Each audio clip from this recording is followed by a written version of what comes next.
Hello, my love. I hope that this finds you well and rested, satiated in some way, refreshed. I hope you have a moment for this visit, if you will. Good morning. I was thinking about order, and I do not think that the human mind is able to handle a lack of order. It is the idea of a world without order is not something that we can accept. Yet I think it is around us constantly. But or at least I found that I was frightened of the idea of a world that did not make sense, that I could not categorize and partition and organize and make sense out of. A world that we cannot make sense out of is frightening. Yet I think it is something that we have to accept. That I have to accept even now. Although I have less answers than even before.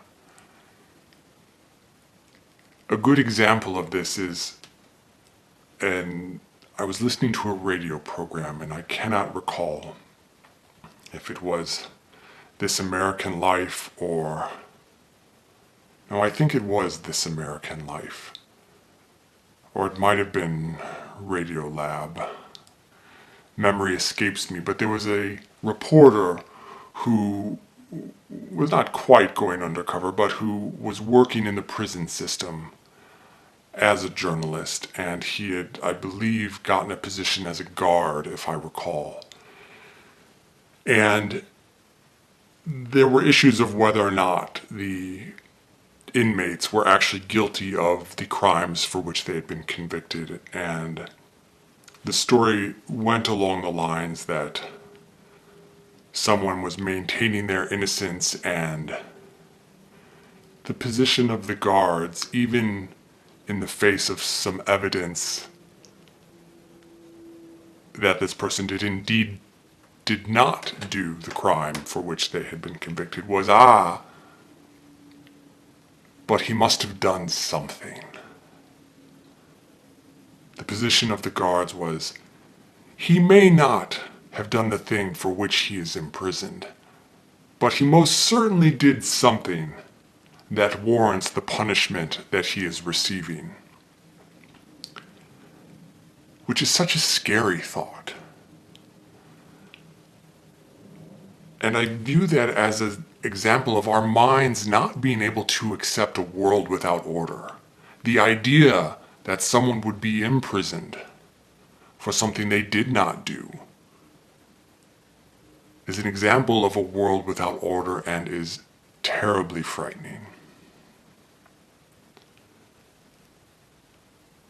Setting aside the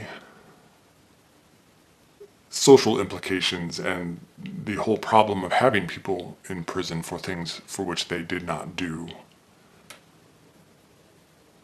and the prison industry and my thoughts on that, with which you are familiar, but I think that we have to accept that while our minds will impose order on the world, it does not always work. And part of that reason is because it is from our minds. That is, we are constructing the order that we see around us. It is a construct of our own thinking.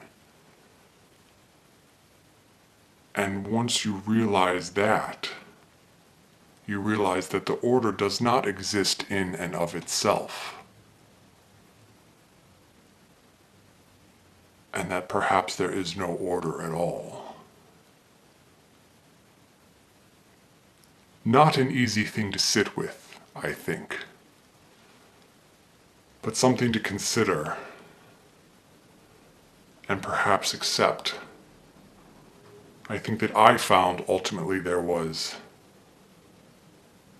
freedom in accepting the idea of a world without order. That is not to say we should not continue to strive to create order as we see it, as we understand it, but ultimately to realize that it might just not be there. Some food for thought for you, or not. I hope you are well. I hope that at some point in time you take a look at Jennifer Egan's A Visit from the Goon Squad. I hope also that you listen to the work of Laura Gibson. Beasts of Seasons was one of my favorite albums of hers. So I recommend you check that out. And with that, I hope you take a deep breath. I hope you have a sense of calm. I hope you realize that you are loved. And fare you well.